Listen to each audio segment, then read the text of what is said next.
Now we are speaking about geostrategic navel of Eurasia. Eurasia is the central geostrategic hub of the world where the geopolitical and geoeconomical interests of the whole world converge. Eurasia can be conventionally divided into five large regions and two island centers. It's the European Union, Great Middle East, which means Middle East, South Caucasus, and Central Asia, including Afghanistan. Third is Russia, then China, Southeast Asia, and two island centers, it's Great Britain and Japan. In these seven pan regions, the South Caucasus occupies a special place where there are three pan regions contact points: the European Union, Greater Middle East, and Russia.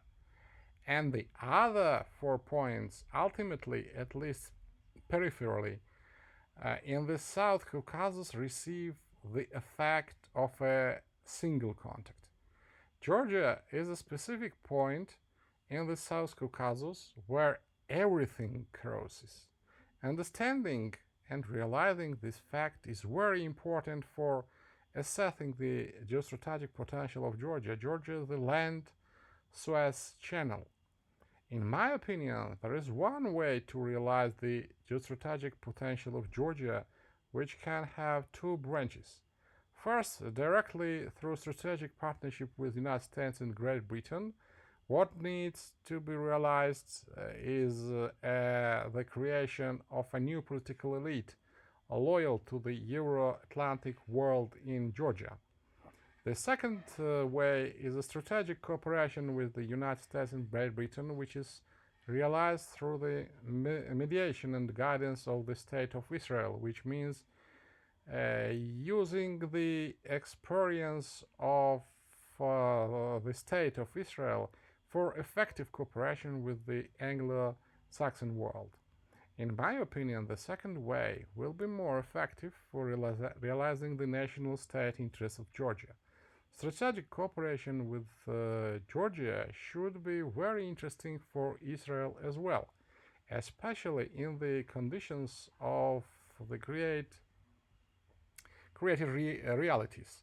When a new world order is created and the perspective of pan regional development is outlined in this order. Several British geostrategical projects are being implemented in Eurasia, among which are Intermarium, Tiran, Waziristan, and South China.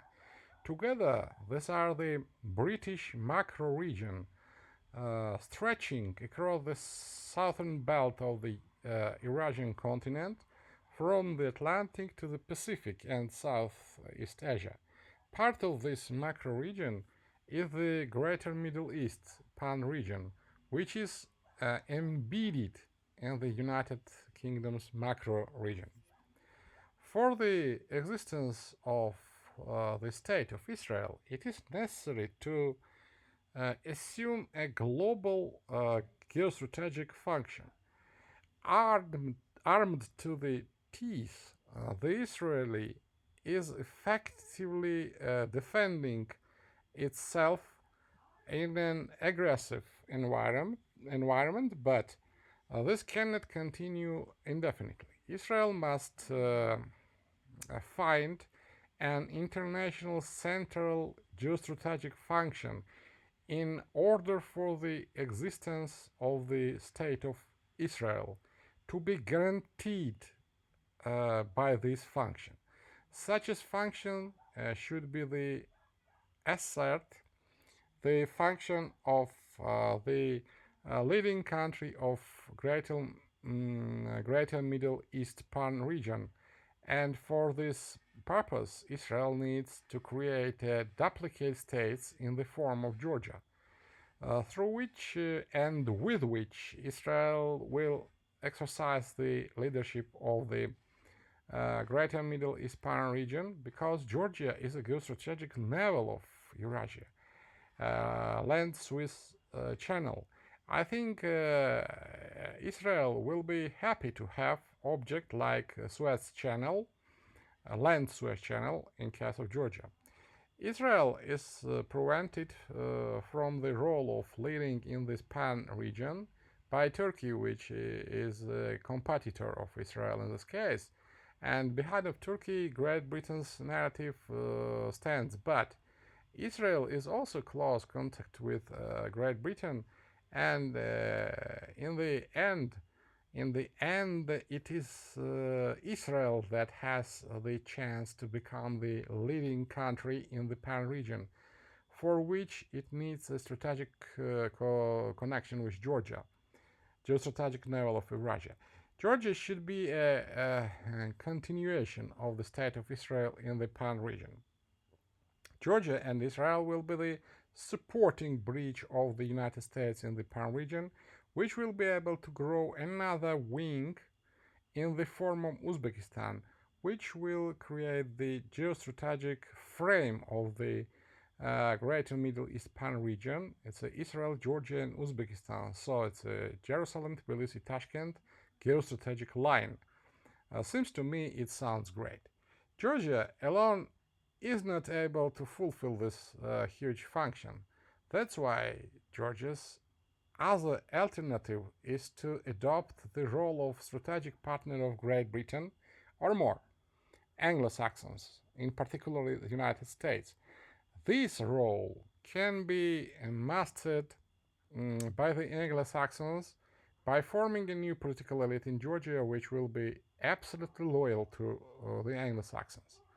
With the will of destiny, a reality was created when the national state interests of Georgia fully coincided with the strategic interest of the United States, Great Britain, and Israel in Georgia, which provided a good basis for effective cooperation but necessary to form a new political elite in Georgia, which understands and shares all this. In the case of Israel, Israel will become Georgia's guide and mediator with the Anglo-Saxons, which is a much more reliable perspective for Georgia than a only direct connection with the Anglo-Saxons. There are many reasons for this, which are explained and characterized by me in the doctrine of the new Israel for Georgia. In general, Georgia should have two United States military bases in Nakli and Waziani, as well as British and Israeli military bases in Marneuli and the archipelago of artificial islands, the conditional name of which is Golden Fleece. A general sketch of this artificial archipelago is given in a separate video.